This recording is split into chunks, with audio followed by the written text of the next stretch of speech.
नमस्कार दोस्तों, मैं प्रवीण गर्ग सौर एकेडमी में आप सभी का स्वागत करता हूं। आज के सेशन पे साइंस से रिलेटेड कुछ इम्पॉर्टेंट क्वेश्चन हैं जो कि आने वाले exam MP constable, MP SI, railway, bank, SSC आदि के लिए बहुत ही महत्वपूर्ण है। तो चलते हैं दोस्तों क्वेश्चनों की ओर। अपना पहला क्वेश्चन क्या बोल रहा है, ताजे पानी का हिमांक बिंदु क्या है। जो ताजा पानी होता है उसका हिमांक बिंदु क्या होता है, 3 degree Celsius, 5 degree Celsius, 0 degree Celsius या 4 डिग्री सेल्सियस। तो हिमांक बिंदु क्या होता है दोस्तों, 0 डिग्री सेल्सियस। अब क्वथनांक बिंदु देखा जाए कि ताजे पानी का जो क्वथनांक बिंदु होता है तो क्या होता है दोस्तों, 100 डिग्री सेल्सियस। ताजे पानी का हिमांक बिंदु 0 डिग्री सेल्सियस एवं क्वथनांक बिंदु 100 डिग्री सेल्सियस होता है। अब देखा जाए दोस्तों कि पानी का जो घनत्व होता है, क्या है, पानी का घनत्व सर्वाधिक कब होता है दोस्तों, 4 डिग्री सेल्सियस पर। कब होता है पानी का घनत्व सर्वाधिक, कब होता है, 4 डिग्री सेल्सियस। तो याद रखिएगा हिमांक बिंदु 0 डिग्री सेल्सियस होता है, क्वथनांक बिंदु 100 डिग्री सेल्सियस होता है और पानी का घनत्व जो होता है सर्वाधिक कब होता है, 4 डिग्री सेल्सियस पर। चलते हैं अगले क्वेश्चन पे। तत्वों की आवर्त सारणी बनाने वाले पहले वैज्ञानिक कौन थे। जो तत्वों की आवर्त सारणी बनाई गई थी सबसे पहले किस वैज्ञानिक के द्वारा बनाई गई थी, Henry Mosle, Robert Hooke, Mendeleev या रदरफोर्ड। तो किसके द्वारा बनाई गई थी दोस्तों, मेंडलीव के द्वारा। किसके द्वारा बनाई गई थी, मेंडलीव के द्वारा। कब बनाई गई थी, 1869 पे, 1869 पे। जो तत्वों की आवर्त सारणी है सबसे पहले किसके द्वारा बनाई गई थी, मेंडलीव के द्वारा। कब बनाई गई थी, 1869 पे। और जब पहली आवर्त सारणी बनाई गई थी दोस्तों तो उस समय तत्वों की संख्या कितनी थी, जो तत्वों की संख्या थी वह कितनी थी दोस्तों, 63 तत्व थे। लेकिन जो आधुनिक आवर्त सारणी है, आधुनिक आवर्त सारणी किसके द्वारा बनाई गई है दोस्तों, हेनरी मोसले के द्वारा। कब बनाई गई है, 1913 पे, 1913 पे। आधुनिक आवर्त सारणी 1913 पे हेनरी मोसले द्वारा बनाई गई है। लेकिन जो पहली आवर्त सारणी बनाई गई है दोस्तों तो उसमें जो आवर्त सारणी के क्रम किसके अनुसार रखा गया है, परमाणु भार के अनुसार। किसके अनुसार रखा गया है, परमाणु भार के अनुसार। लेकिन आधुनिक आवर्त सारणी में जो तत्वों का क्रम है वह किसके अनुसार रखा गया है, परमाणु क्रमांक के अनुसार। याद रखिएगा जो पहले वाली बनी थी तो वह किसके अनुसार थी, परमाणु भार के अनुसार। लेकिन जो आधुनिक आवर्त सारणी है वह किसके द्वारा बनी हुई है, परमाणु क्रमांक के अनुसार। चलते हैं अगले क्वेश्चन की ओर। हड्डी को मांसपेशी से कौन जोड़ता है।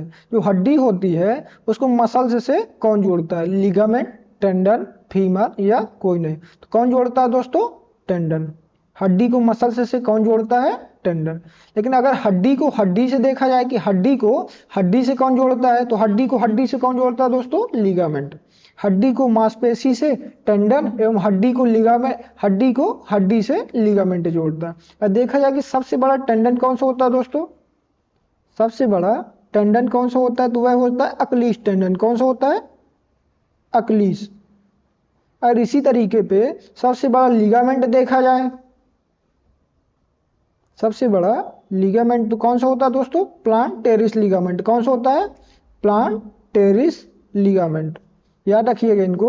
और हड्डी के टूटने को क्या कहा जाता है, हड्डी के टूटने को, हड्डी के टूटने को क्या बोलते हैं दोस्तों, फ्रैक्चर। क्या बोलते हैं, याद रखिएगा इसको, हड्डी के टूटने को फ्रैक्चर कहा जाता है। चलते हैं अगले क्वेश्चन की ओर। पेड़ पौधों में भोजन का संचय किस रूप में होता है। जो पेड़ पौधे होते हैं भोजन को किस रूप में एकत्रित करते हैं, ग्लाइकोजन, प्रोटीन, वसा या स्टार्च। तो किस रूप में एकत्रित करते हैं दोस्तों, स्टार्च के रूप में।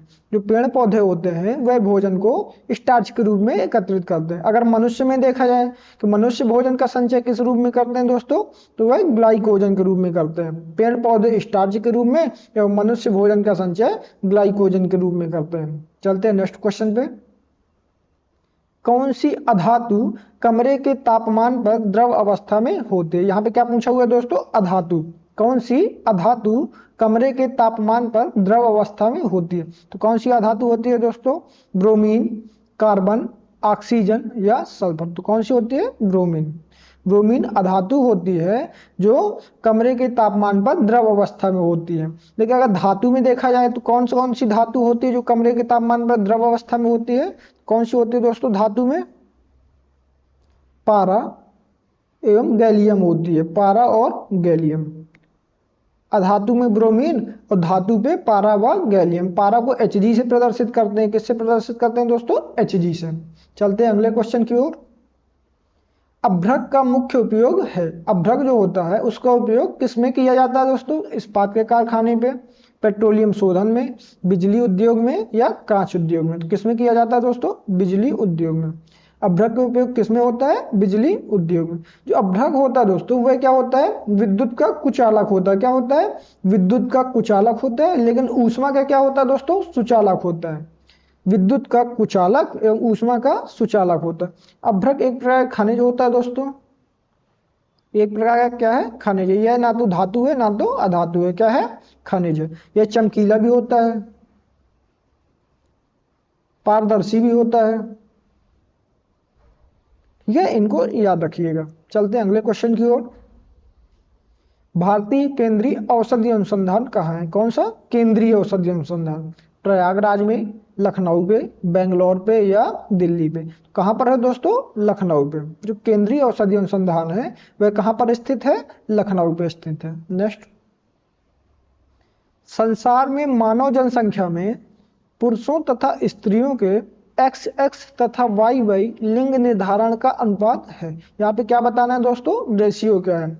1:1, 1:3, 1:4 या 3:2। तो यहाँ पे क्या बताना है? अनुपात है ना। तो क्या हो जाएगा दोस्तों? 1:1। क्या हो जाएगा? 1:1। लेकिन अगर यहीं पे देखा जाए दोस्तों कि जो गुणसूत्र होते हैं, क्या होते हैं? गुणसूत्र मनुष्य में कितने होते हैं दोस्तों? 46। अगर जोड़े पे देखा जाए तो कितने होते हैं? 23 जोड़े। क्या होते हैं? 23 जोड़े। किस पे? मनुष्य पे, है ना। और अगर दूसरे चिंपांजी में देखा जाए कितने होते हैं दोस्तों? 48। मच्छर पे देखा जाए तो मच्छर पे कितने होते हैं? 6। ठीक है। हाथी में 56, गाय में 60। ठीक है। तो सभी में अलग अलग तरीके के गुणसूत्र पाए जाते हैं। चलते हैं अगले क्वेश्चन की ओर।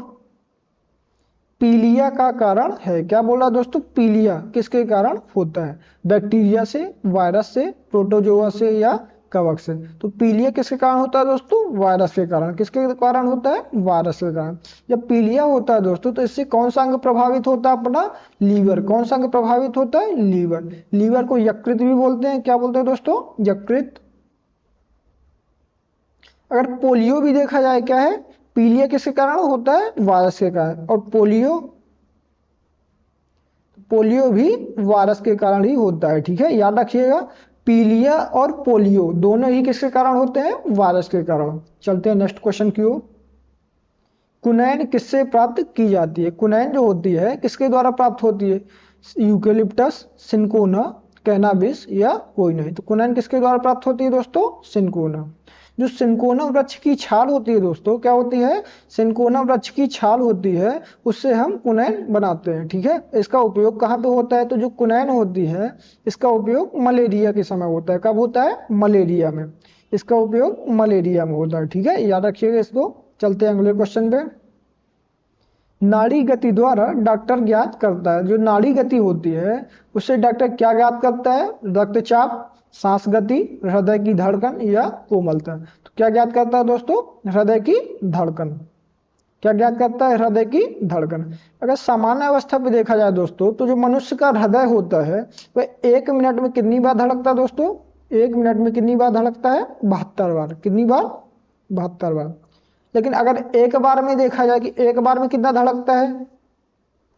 0.8 सेकंड धड़कता है। कितना धड़कता है? 0.8 सेकंड। ठीक है, याद रखिएगा। 1 मिनट में 72 बार और एक बार में कितना होता है दोस्तों? 0.8 सेकंड होता है। ठीक है, चलते हैं अगले क्वेश्चन पे।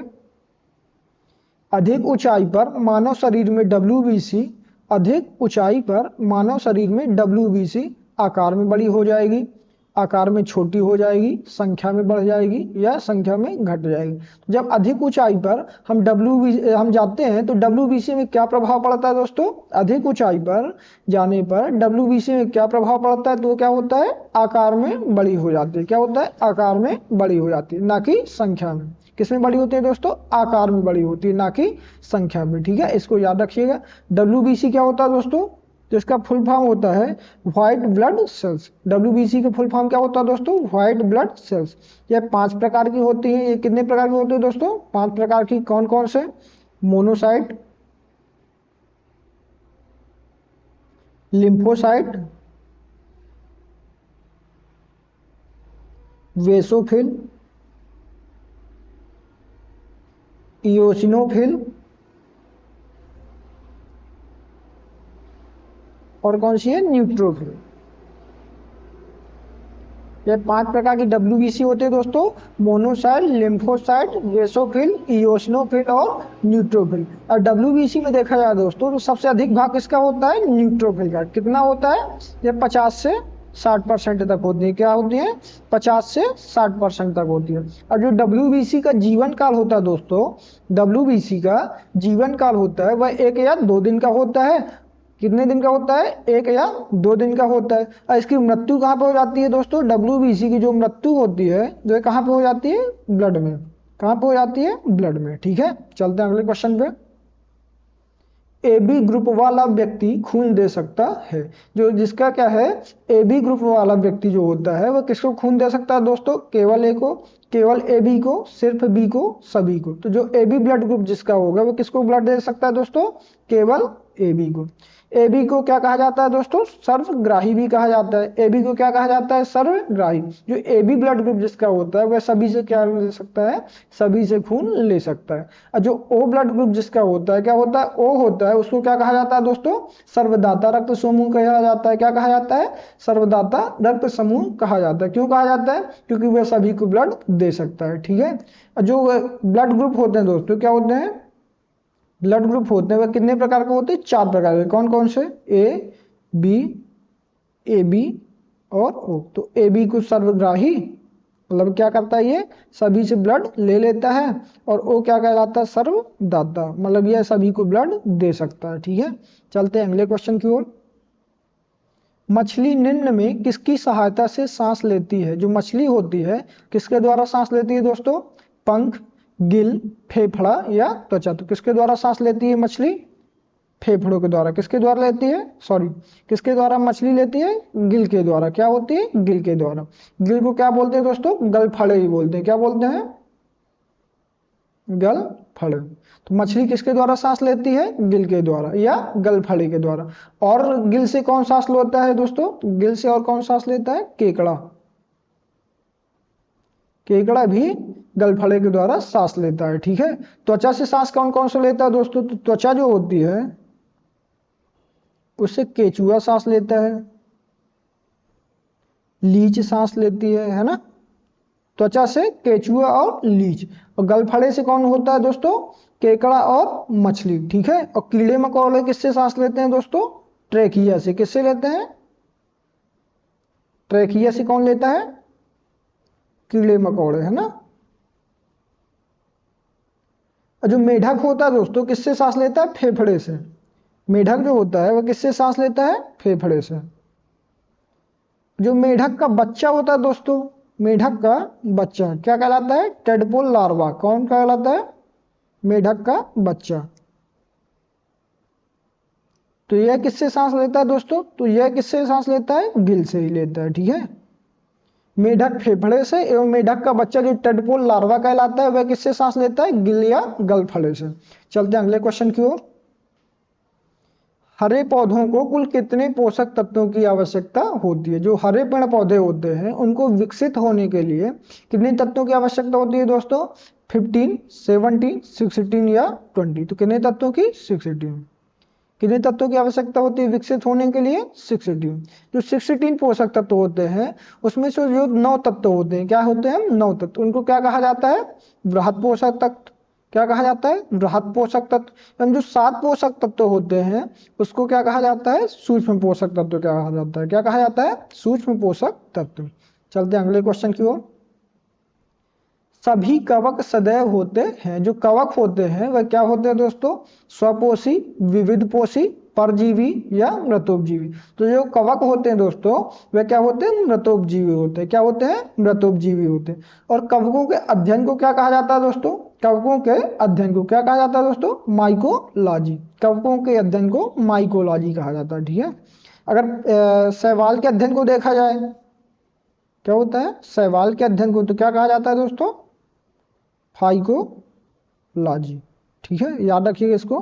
कवकों के अध्ययन को माइकोलॉजी एवं शैवाल के अध्ययन को फाइकोलॉजी कहा जाता है, ठीक है। चलते हैं अगले क्वेश्चन पे।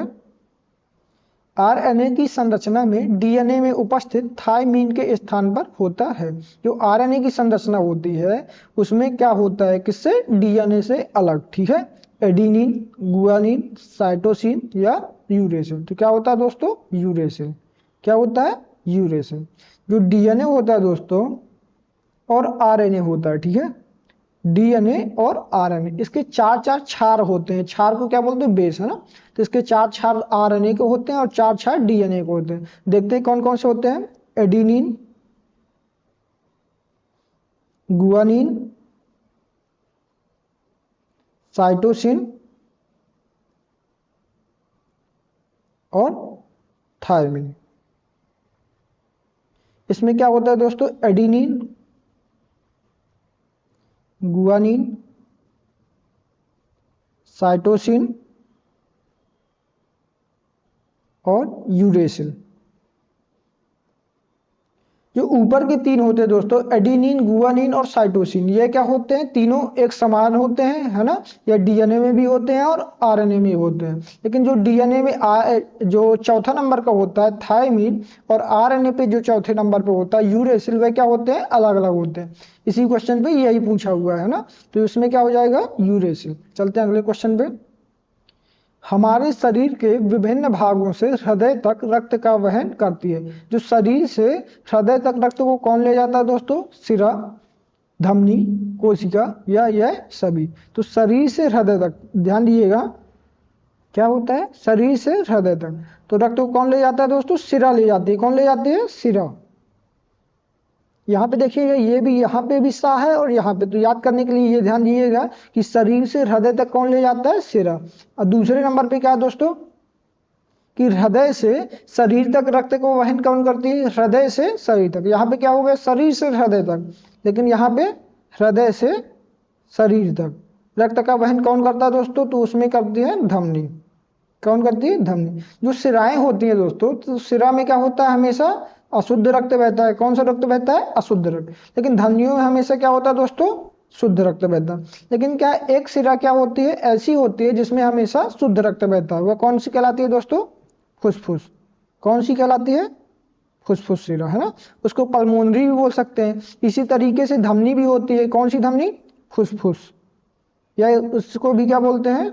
पल्मोनरी, है ना। तो इसमें क्या होता है? हमेशा अशुद्ध रक्त बहता है। तो फुसफुस सिरा जो होती है उसमें हमेशा शुद्ध रक्त बहता है, एवं फुसफुस धमनी जो होती है उसमें हमेशा अशुद्ध रक्त बहता है, ठीक है, याद रखिएगा इनको। चलते हैं अगले क्वेश्चन की ओर। तो इसमें क्या हो जाएगा दोस्तों? सिरा, है ना। चलते हैं अगले क्वेश्चन पे। खाद्य पदार्थों को खराब होने से बचाने के लिए प्रयोग होता है। जब खाद्य पदार्थ होते हैं उनको खराब होने से बचाने के लिए किसका प्रयोग होता है दोस्तों? Oxalic acid, boric acid, acetic acid या बेंजोइक एसिड। किसका प्रयोग किया जाता है? बेंजोइक एसिड को, ठीक है। खाद्य पदार्थों को अगर खराब होने से बचाना है तो उसके लिए किसका प्रयोग करते हैं? बेंजोइक एसिड, ठीक है। चलते हैं अगला।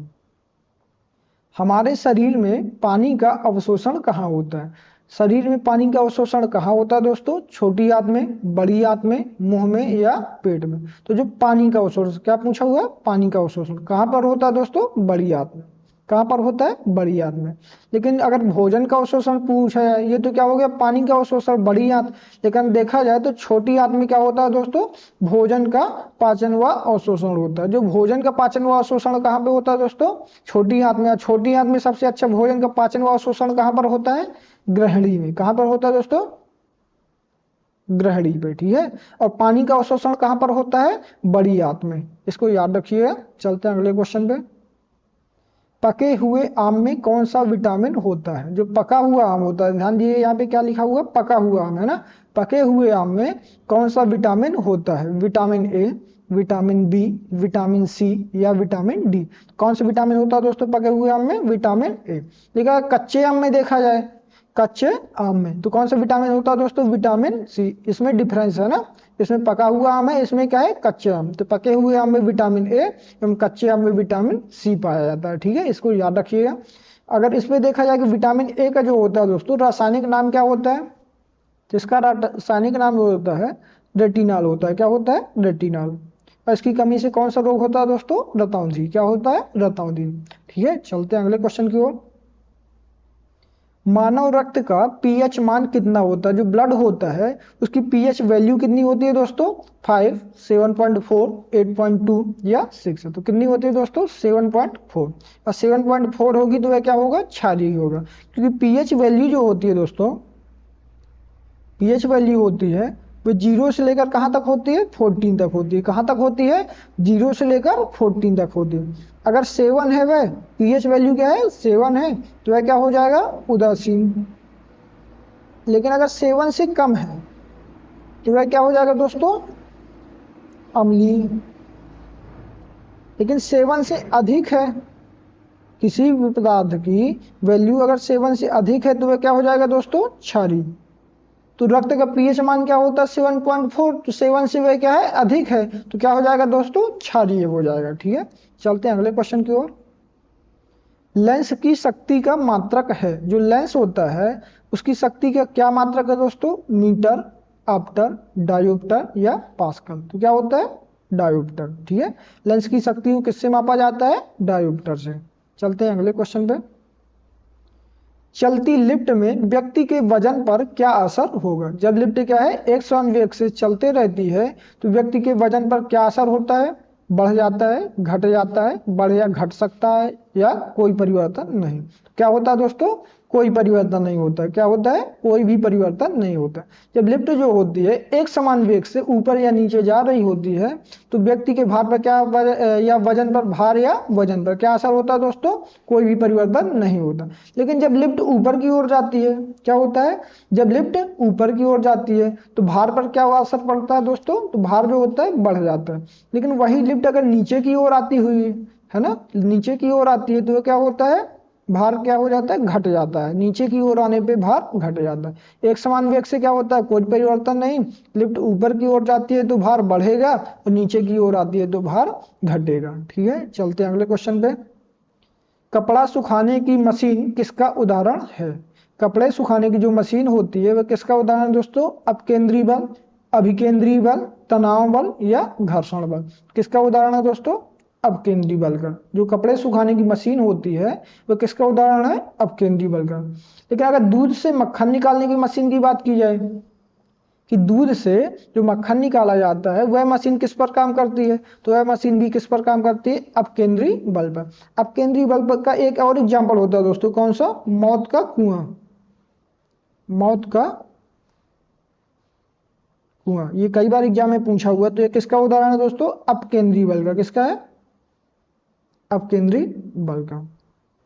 अभिकेंद्री बल और अपकेंद्री बल दोनों एक दूसरे के क्या होते हैं दोस्तों? विपरीत होते हैं। क्या होते हैं? अभिकेंद्री बल और अपकेंद्री बल दोनों ही एक दूसरे के विपरीत होते हैं। ठीक है, चलते हैं अगले क्वेश्चन की ओर।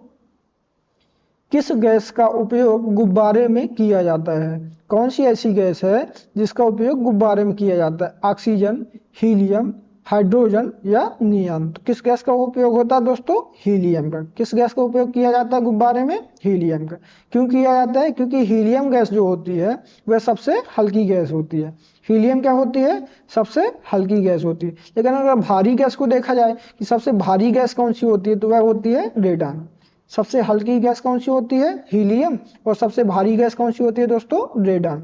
ठीक है, अगर हल्का तत्व देखा जाए कि सभी तत्वों में सबसे हल्का तत्व कौन सा होता है? कौन सा होता है दोस्तों? हाइड्रोजन। ये तीनों पॉइंट याद रखिएगा कि सबसे हल्का तत्व हाइड्रोजन और सबसे हल्की गैस हीलियम और सबसे भारी गैस रेडान होती है। ठीक है, चलते हैं अगले क्वेश्चन की ओर। झूठ का पता लगाने वाले यंत्र को किस नाम से जाना जाता है? जो झूठ का पता जिससे लगाया जाता है उस यंत्र को क्या बोलते हैं दोस्तों? पॉलीग्राफ, सिस्मोग्राफ, कैमोग्राफ या पैरोमीटर। तो क्या कहा जाता है दोस्तों उसको? पॉलीग्राफ। क्या कहा जाता है? पॉलीग्राफ। जो सिस्मोग्राफ है दोस्तों, तो इसको क्या कहा जाता है? इसमें क्या मापा जाता है? भूकंप की तीव्रता। जो सिस्मोग्राफ होता है उसमें क्या मापा जाता है? भूकंप की तीव्रता। ठीक है, चलते हैं अगले क्वेश्चन की ओर। डीएनए का डबल हेलिक्स मॉडल किसने दिया था? जो डीएनए होता है उसका डबल हेलिक्स मॉडल किसने दिया था? ल्यूवेनहॉक ने, वाटसन व क्रिक ने, लिनियस ने या डाल्टन ने? तो किसने दिया था दोस्तों? वाटसन व क्रिक। मैंने पहले ही बताया ना ये क्वेश्चन, डीएनए व आरएनए है ना, इसके क्या होते हैं? 4 क्षार डीएनए के होते हैं और 4 क्षार क्या होते हैं? आरएनए के होते हैं। ठीक है, तो डीएनए का जो होता है वो क्या होता है? डबल हेलिक्स मॉडल होता है। ये क्या होता है? Single helix model. डीएनए में क्या होता है? द्विअंगी धागे नुमा संरचना होती है। क्या होती है? द्विअंगी धागे नुमा संरचना। और आरएनए में क्या होता है? एक अंगी होती है। क्या होती है? एक अंगी धागे नुमा संरचना। ठीक है, इसको क्या बोलते हैं? डीएनए को क्या बोलते हैं? डीऑक्सी राइबोज न्यूक्लिक एसिड, और आरएनए को राइबोज न्यूक्लिक एसिड। इसके भी 4 क्षार और इसके भी 4 क्षार होते हैं। ठीक है, चलते हैं अगले क्वेश्चन की ओर। एलिसा जांच किस रोग की पहचान करती है? जो एलिसा जांच होती है किस रोग के लिए होती है दोस्तों? कैंसर के लिए, टीबी के लिए, पोलियो के लिए या एड्स के लिए? तो किसके लिए होती है दोस्तों एलिसा जांच? एड्स के लिए। किसके लिए होती है? एड्स के लिए। जो एड्स होता है दोस्तों, कभी कभी इसका फुल फॉर्म भी पूछा जाता है, तो इसका फुल फॉर्म क्या होता है? Acquired immuno deficiency syndrome. क्या होता है? Acquired immuno deficiency syndrome. ठीक है, इसको याद रखिएगा। ऐसे जो होता है दोस्तों वह किससे होता है? एचआईवी वायरस के द्वारा होता है। किसके द्वारा होता है? एचआईवी वायरस के द्वारा। इसके लिए किसकी जांच होती है? एलिसा जांच। ठीक है, कौन सी जांच होती है? एलिसा जांच। चलते हैं अगले क्वेश्चन की ओर। हाइड्रोजन को जलाने से क्या बनेगा? जो हाइड्रोजन होता है अगर उसको जलाया जाए तो क्या बनता है दोस्तों?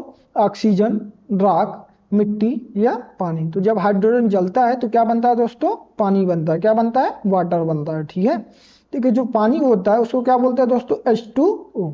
तो इसमें जल जो होता है, पानी या जल, ठीक है, H2O से मिलकर बना होता है। तो इसमें क्या होता है? हाइड्रोजन के 2 आयन होते हैं और इसमें ऑक्सीजन का 1 आयन होता है। तो इसमें हाइड्रोजन जो होता है दोस्तों, तो वह क्या करता है? खुद जलता है। खुद जलता है। कौन जलता है? हाइड्रोजन। जो ऑक्सीजन होता है तो क्या करता है? जलने में सहायक होता है। जलने में सहायक कौन होता है दोस्तों? ऑक्सीजन। लेकिन जो इनका यौगिक होता है जल, वह क्या करता है? आग को बुझाता है। आग को कौन बुझाता है दोस्तों? जल। तो इन तीनों का अलग अलग काम है ना। खुद जलता है कौन? हाइड्रोजन। जलने में सहायक कौन होता है? ऑक्सीजन। और आग को कौन बुझाता है? जल। ठीक है, इस तरीके से अपने 30 क्वेश्चनों का सेट कंप्लीट हुआ दोस्तों। अगर आपको यह वीडियो हेल्पफुल लगी हो तो आप चैनल को सब्सक्राइब कर लीजिएगा और अपने दोस्तों को शेयर करिएगा। Thank you.